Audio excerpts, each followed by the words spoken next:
On National Day, it happened to be the celebration banquet for my return to the country.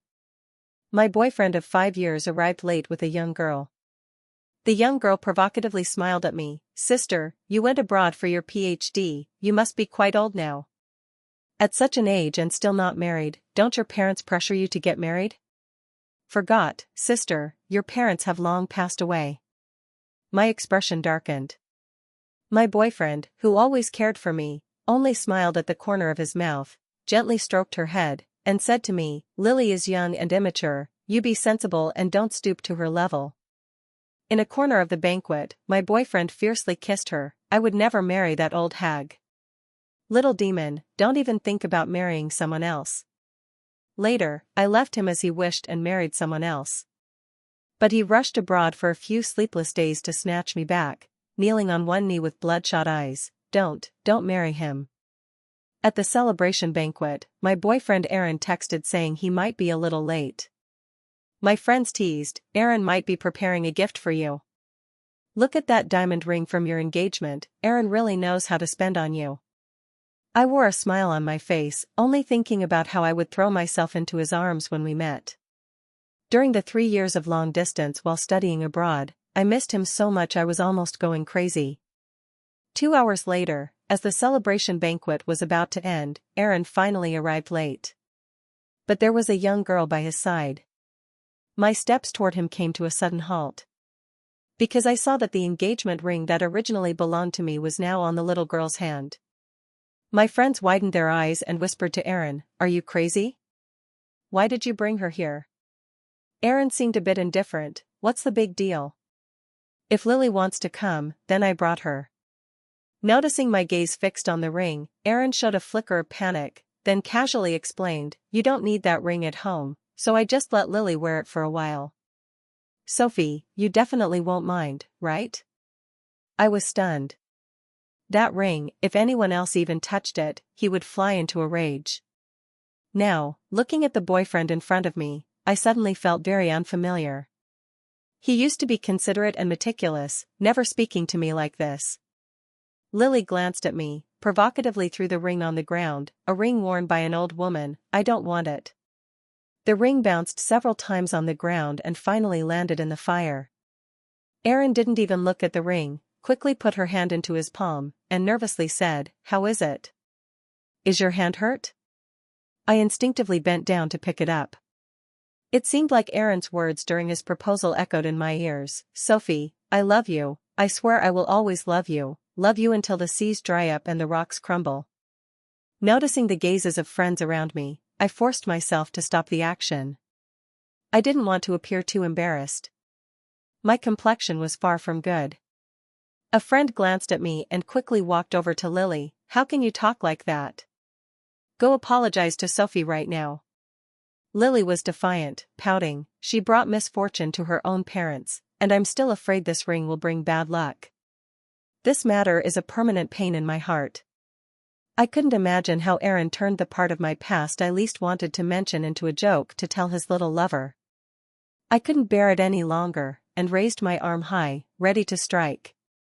Aaron instinctively pulled her behind him. "What do you want to do?" Almost simultaneously, my friends instinctively went over to protect her. "Lily, she has a straightforward temper, don't take it personally." "Yeah, this kid means no harm, I know her." I stopped. What an ironic setup. At this moment, my closest friends and my lover all stood with her. And I stood on the opposite side of them. Just 3 years, and unknowingly, everything and everyone had changed. Aaron shouted at me harshly, "Have you made enough of a scene? Did she say something wrong? You're the one who brought misfortune to your own parents. Is that wrong? You went abroad once, living a glamorous and good life, and you've forgotten all these things." My eyes suddenly turned red. Aaron always knew where to hurt me the most. Yes, that's right. If I hadn't insisted on eating candy back then, my parents wouldn't have turned around. Naturally, they wouldn't have encountered a reckless truck driver. They wouldn't have had the accident. I spent 3 years abroad, enduring fear, loneliness, helplessness, and poverty. There was absolutely no good life to speak of. At the moment tears ran down my cheeks, I realized something. I still could cry. Realizing I had spoken harshly, Aaron instinctively wanted to come comfort me. But he was held back by Lily. The several pairs of eyes opposite me were all staring straight at my embarrassment. A familiar helplessness surged in, and I hurried to the restroom to compose myself. Actually, I should have noticed it long ago. We were chatting less and less, and the frequency of phone calls was decreasing. Often, there would be no more than 3 messages in the chat box within a week. I had already forgotten when the last time I video called him was. After I composed myself and was about to leave, I unexpectedly saw my boyfriend kissing Lily. Lily looked indifferent. "It's okay, you marry her then. If you dare to marry her, I'll just turn around and marry someone else." Aaron suddenly bit her lip fiercely and said, "I would never marry that yellow-faced hag. Little temptress, don't even think about marrying someone else." Unconsciously, the gathering dispersed. Friends left one after another. The urgent ringing sounded, and I mechanically pressed to answer. "Sophie. Why are you back in the country? Aren't you coming back?" Seeing that I was silent, the other side became even more emotional. "Answer me." I opened my mouth and painfully made a sound. "Going back. My lover, my friends, all already have Lily. No one here needs me anymore." Victor finally breathed a sigh of relief, belatedly realizing. "You cried? Where are you? I'll go back to the country to find you now. Wait for me." Just after hanging up the phone, Aaron's voice suddenly sounded behind me. He had a dark expression and asked me, "Are you talking to a man on the phone? Who is it? Do I know him?" I ignored him and kept walking forward. He suddenly grabbed me, his grip on my wrist painfully tight.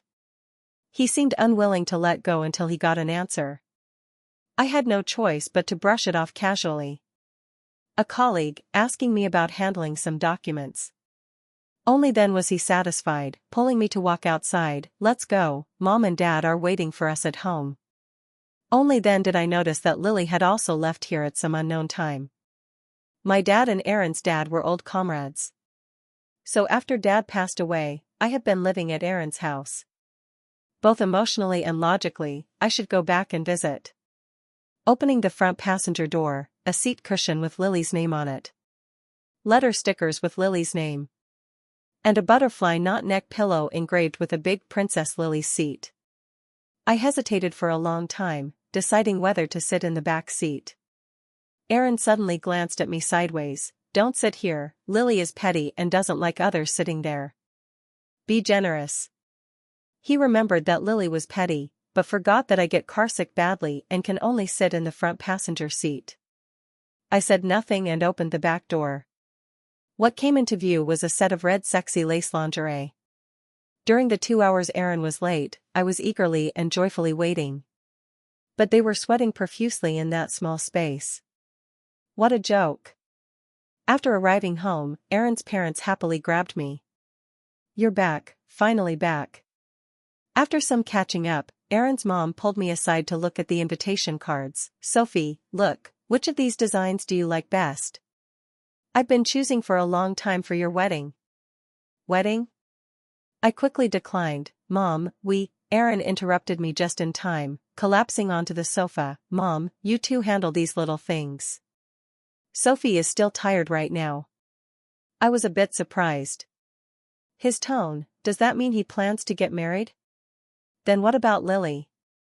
Aaron's parents exchanged a glance and laughed out loud in unison. "You kid, you love your wife so much.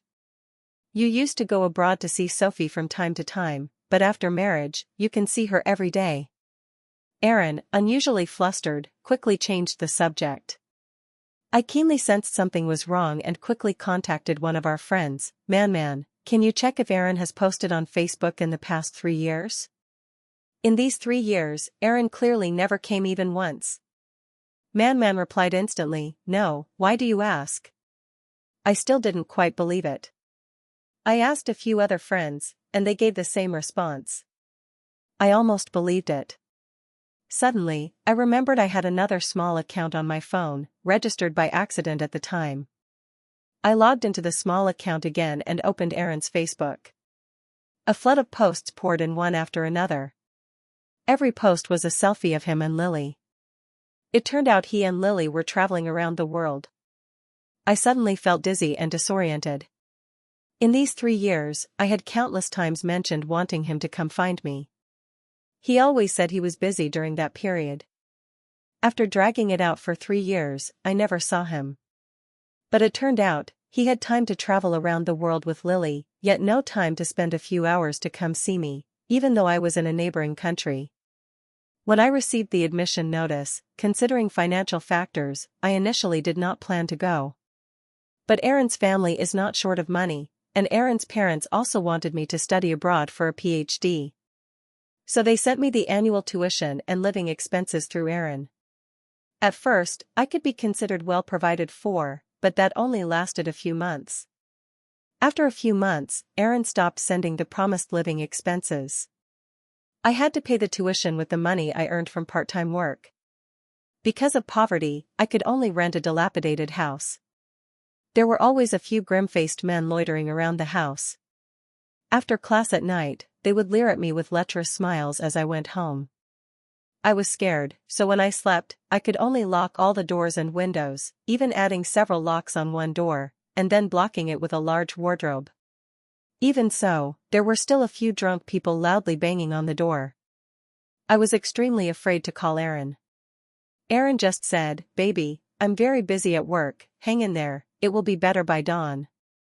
So I trembled under the blanket, too scared to sleep, keeping my eyes open until dawn. I stubbornly scrolled to his Facebook from that day. Girls are just trouble, silly Lily, afraid of thunder, only dared to fall asleep after being comforted all night.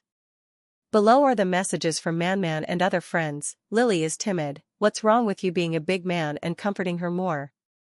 Exactly. Don't bully our Lily. Remember to block Sophie. So, everyone knew, but everyone kept it from me.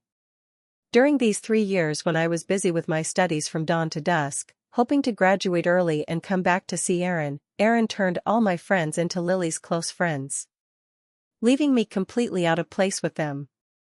My face turned very ugly. Aaron's mother saw it and just thought I was tired. She told Aaron to take me home. I followed Aaron like a walking corpse to the garage, and the moment I saw the car, I was instantly shocked. What I saw inside is still vivid in my mind. I struggled hard to break free from him. Get lost. I don't want to ride in your car.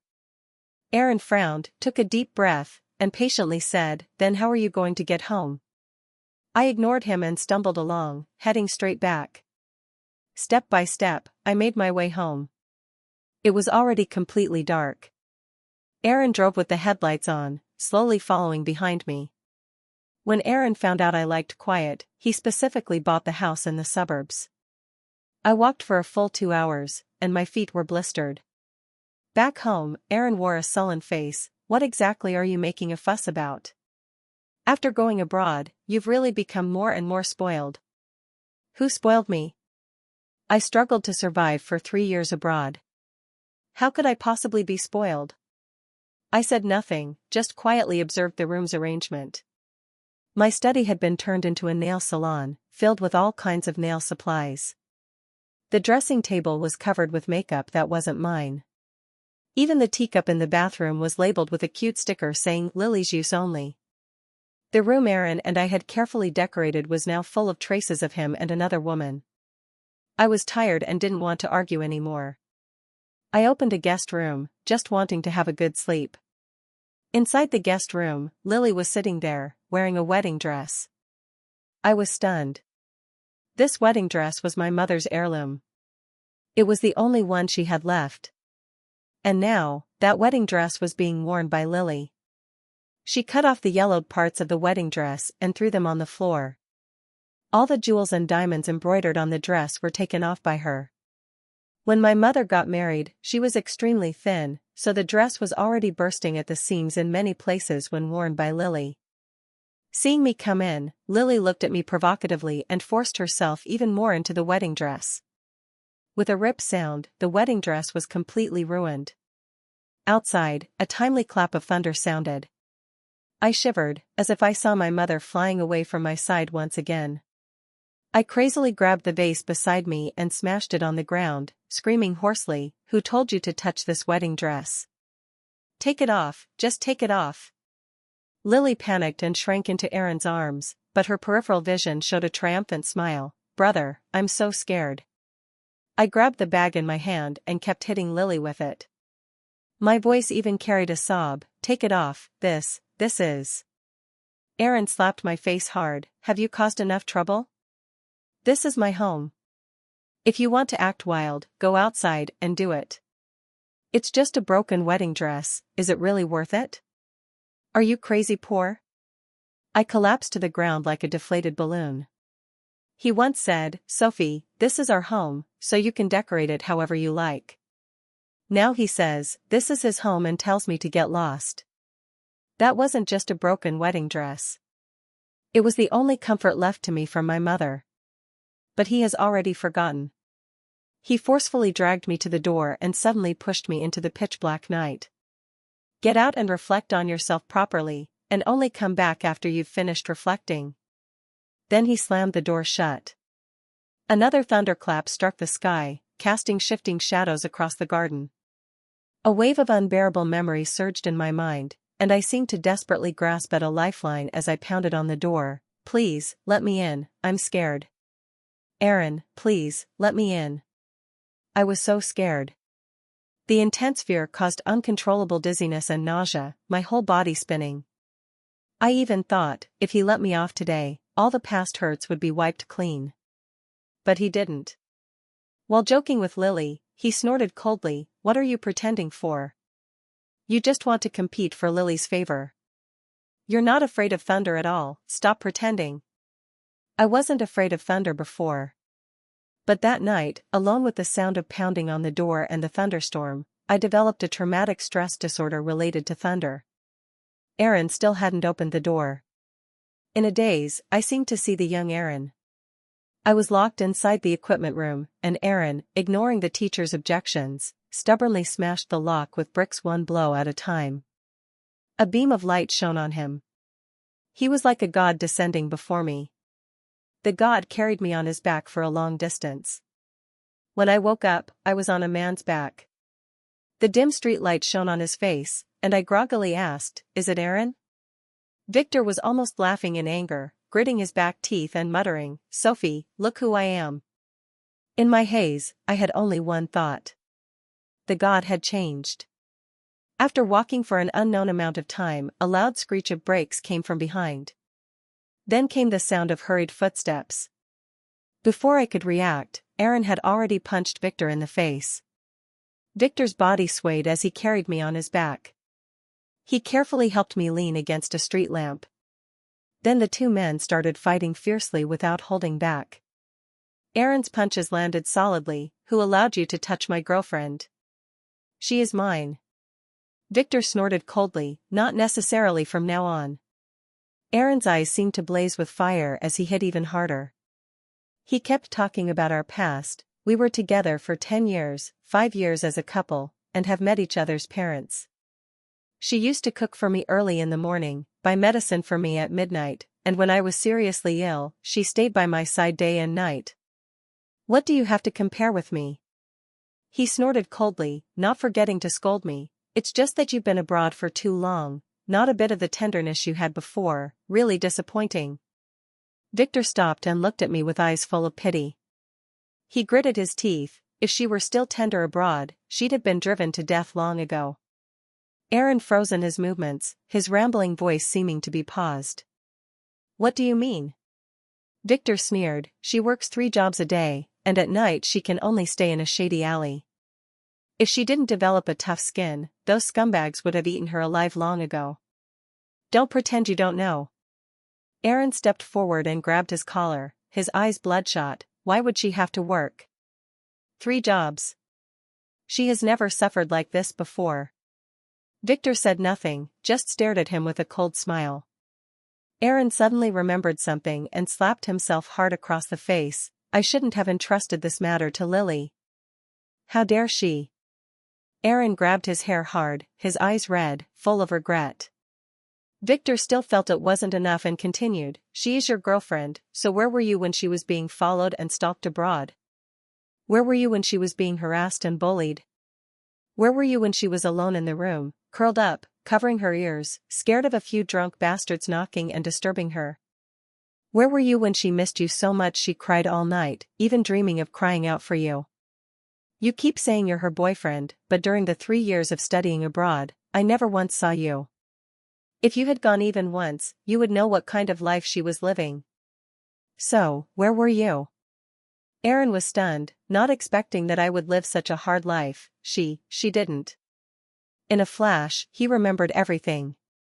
It wasn't that he had forgotten, but that he never cared from the beginning. I had told him about all the difficulties I faced. But his every reply was the same sentence, "You have to be strong." In this relationship, I was the one giving most of the time. He could take my kindness for granted. I could clearly feel that his replies to me were becoming more perfunctory, and his tone increasingly impatient. At first, I could fool myself into thinking he was just busy with work. But when I came back and saw Lily, I completely understood. It was just my wishful thinking. Victor put me back on his back and carried me away. Aaron sat alone on the ground, tears silently filling his eyes. The next morning, I woke up in the hotel. Victor brought breakfast over and couldn't help but mock, "That scumbag, the one you waited for 3 years? What an achievement." I tried to defend some dignity for myself, "I don't like him anymore." Victor said, "But you called his name all night last night." I thought for a long time and still couldn't figure out what kind of dream I had that made me call Aaron's name. I was so deeply immersed in my thoughts that I missed the loneliness in Victor's eyes. After breakfast, I received a call from Aaron, "Come down, I'm downstairs at your hotel." His voice was hoarse from a sleepless night, sounding extremely tired. I hesitated for a moment, but still went down. I just wanted to make things clear to him, so I didn't even change out of my pajamas. Aaron was distracted in the car. When he saw me coming over, he quickly got out to open the passenger door for me. Only then did I notice that everything related to Lily inside had been removed. Aaron's hair was messy, but when he faced me, he was cautious and trying to please me. "Sophie, can I take you somewhere?" The resolute words circled in my mouth a few times, but still turned into, "Okay." I still can't learn to refuse him. This is the last time. The car slowly drove away from the hotel. Through the passenger window, I saw Victor staring at me from upstairs. For some reason, I felt a sense of unease. Unconsciously, the car drove into a villa located in the busiest part of the city center. Inside the villa, there was lively singing and dancing, and the intense rhythm of the music overwhelmed my mind. I have never liked it when things are too noisy. Aaron pushed open the villa door, and Lily along with all the friends stopped. I belatedly realized that they were having a party. I felt like an outsider who had intruded into their world. I instinctively wanted to step back, but Aaron grabbed me firmly. The moment Lily saw me, her expression turned unpleasant. If before, at my celebration banquet, she still had some reservations, now she was clearly showing her dissatisfaction. She swaggered up to me and said, "Get lost, you ugly old hag. This is my home, and you're not welcome." All my friends present looked at each other in silence, but not a single one dared to speak up for me. Aaron's lips curled into a smirk, and the next second, his palm slapped Lily's face. The sound smack echoed. Lily covered her face, eyes full of disbelief. My friends almost immediately rushed over to comfort her, while also scolding me, "Sophie. We're all friends here, what are you doing? You egged Aaron on to hit Lily, are you even human? You're too much, I was blind to be friends with you before." They kept nagging as if I had done something unforgivable. Yet 3 years ago, on the way to the airport when they sent me off, they were tearful and promised they would definitely wait for my return. Aaron was getting a headache from the chattering noise, so he swung a stool and smashed it on the ground, making a loud bang. Aaron cursed loudly, "Are you all fucking crazy? That bitch, embezzled the tuition and living expenses I gave to Sophie. Causing Sophie to have to live alone in the slums. Lily was stunned, seemingly not expecting to be exposed, but still stubbornly said, "If you gave it to me, then it's mine." "Why should I give it to another woman?" one of the friends gasped. "Slums?" "Sophie, when I called you before, you said you were busy working. Turns out that wasn't an excuse?" They all thought that after I went abroad once, I would forget my old friends. So they kept using being busy as an excuse to refuse to answer calls. No one ever thought that I was really short of money. Coupled with Lily's instigation, they reasonably isolated me. They all froze, unable to help but want to comfort me. "Sophie, you've never suffered since childhood. How did you get through these 3 years?" Sorry, Sophie, you finally came back, and we still treated you like this." "Sophie, we misunderstood you." But I instinctively took a step back, putting distance between myself and them. Noticing my resistance, several of them instantly had tears welling up in their eyes. Thinking about what they had done to me since I came back, they wished they could slap themselves a few times. Aaron clenched his fists, half kneeling as he grabbed Lily by the collar. "You damn well refuse to repent, I'll beat you to death." I stopped Aaron. "Stop pretending." He was unwilling to admit that his negligence had made it difficult for me to get by in his country. So he shifted all the responsibility onto Lily, trying to make himself feel better this way. But actually, from the moment he let Lily, who didn't like me, take charge of this matter, it already showed that he didn't care about me. Making a mistress responsible for the girlfriend's living expenses is truly ridiculous. I was too lazy to watch Aaron's cowardly act of shirking responsibility. I took a taxi and left alone. Behind me was still Aaron's roaring at Lily, "Get out. Get the hell out. Don't let me see you again. Every time I see you, I'll hit you." When I returned to the hotel, Victor was already gone. I received a text from Victor on my phone, "I'm leaving, happy wedding." I was confused. I turned my head and saw the words looping on the display screen of the building opposite. "Congratulations Sophie and Aaron on your wedding on September 31st. It was a wedding arranged by Aaron's parents. I clenched my fists. There was no way I could marry him. With less than a month until September 31st, I had to hurry and get all the documents ready to move abroad. Aaron and his friends had been trying to see me, but I kept avoiding them. Calls from friends came one after another, but I kept hanging up on them. Then came their apology messages. "Sophie, we're sorry, we really misunderstood you. We shouldn't have sided with Lily, please forgive us." "Sophie, we really didn't know Lily was that kind of person, we're sorry." Aaron knows me very well. Afraid that I would run away from the wedding, he specially asked his parents to bring me back home to live. Aaron's parents have raised me for more than 10 years, so naturally, I couldn't ignore this moral coercion. So I obediently returned to Aaron's parents' house, but there was no longer any love for Aaron in my eyes. In the room, Aaron kept pleading softly over and over, Sophie, I was wrong, please look at me, okay? Sophie, I didn't know Lily would do something like this. This woman is really hateful. If you don't like her, I can send someone to drive her out of the city, okay? Sophie, please, just look at me. I couldn't bear it anymore. You keep blaming her, but are you going to say that your cheating was because she seduced you first? Aaron was silent for a moment, then said, Don't make a fuss without reason. We've been in a long-distance relationship and separated for a few months. It's only natural for me to find someone to keep me company. Natural? I retorted, each word filled with pain. Don't I need someone to keep me company? Isn't there anyone pursuing me? Am I not lonelier than you in a foreign country? But why haven't I cheated?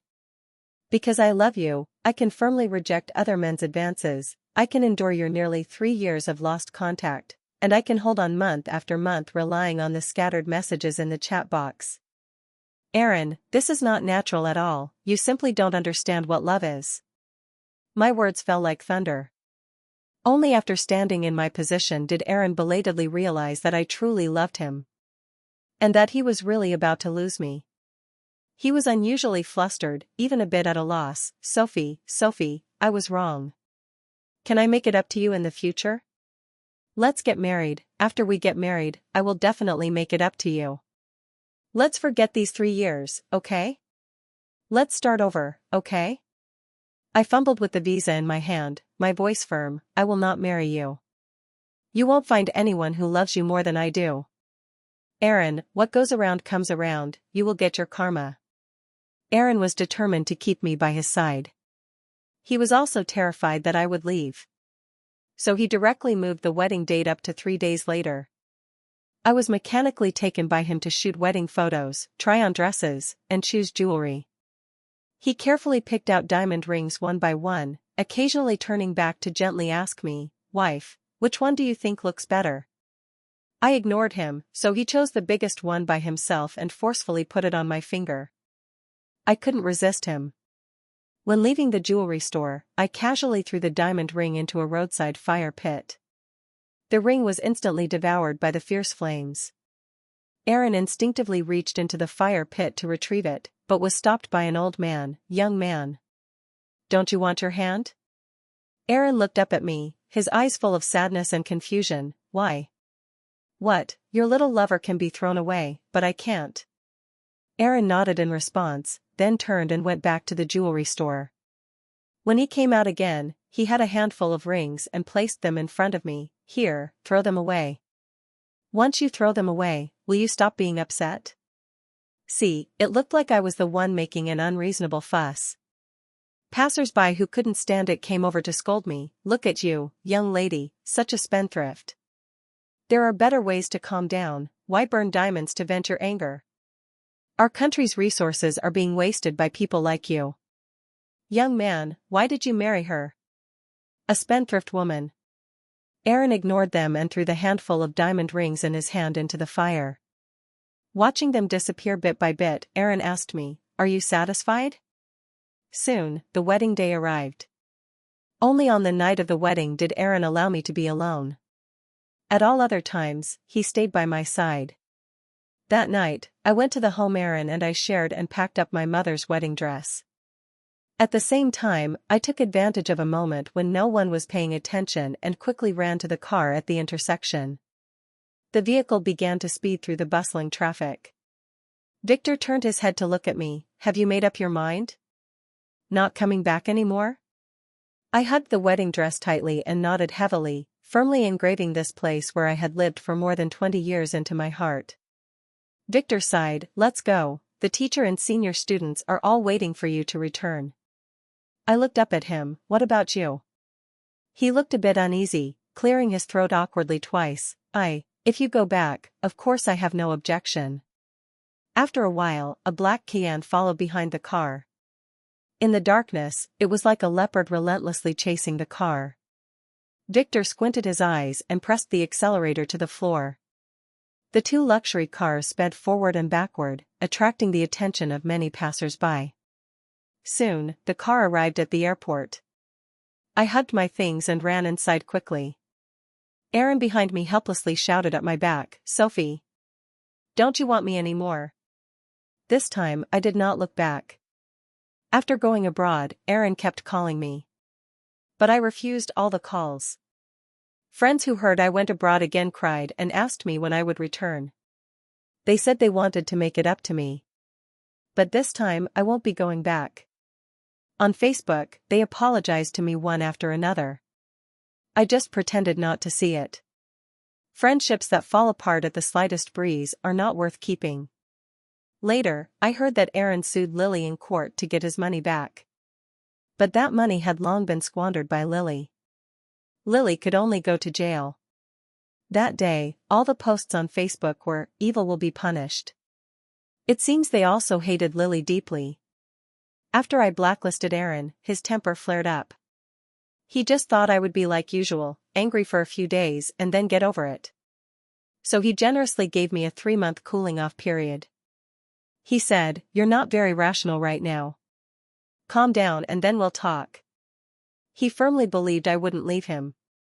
Until 2 months later, I posted a set of wedding invitations. The bride and groom were me and Victor.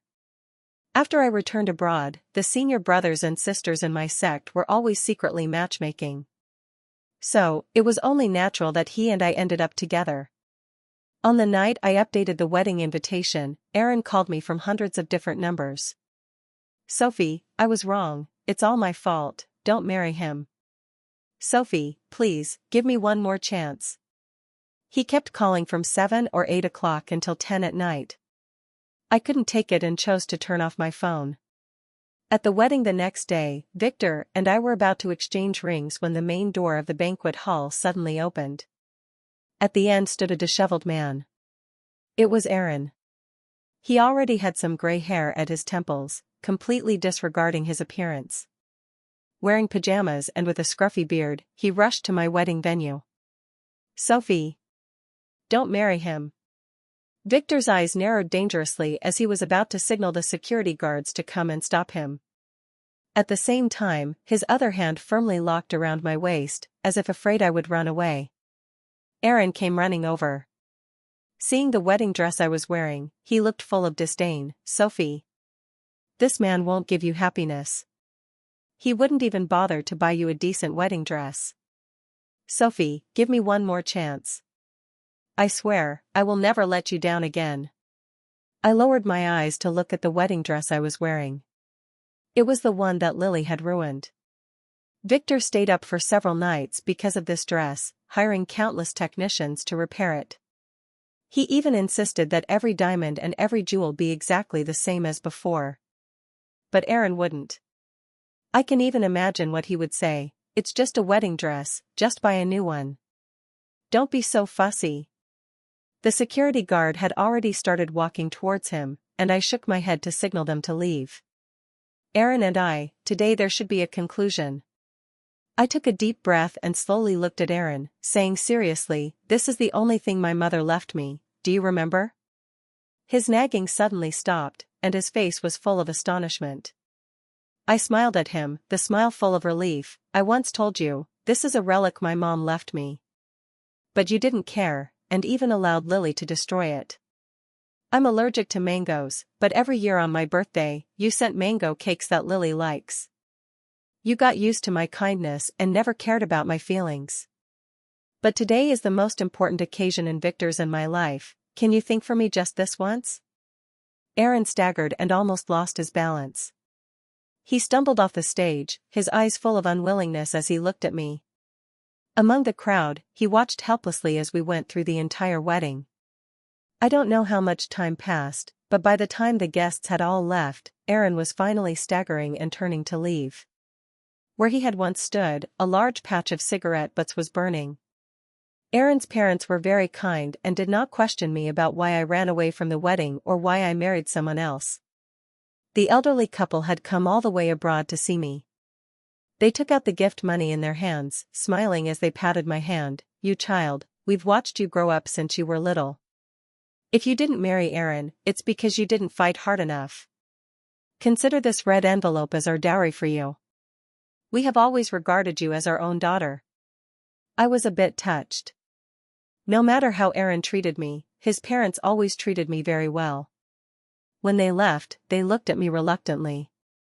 Aaron, reeking of alcohol, boarded the plane back to his country.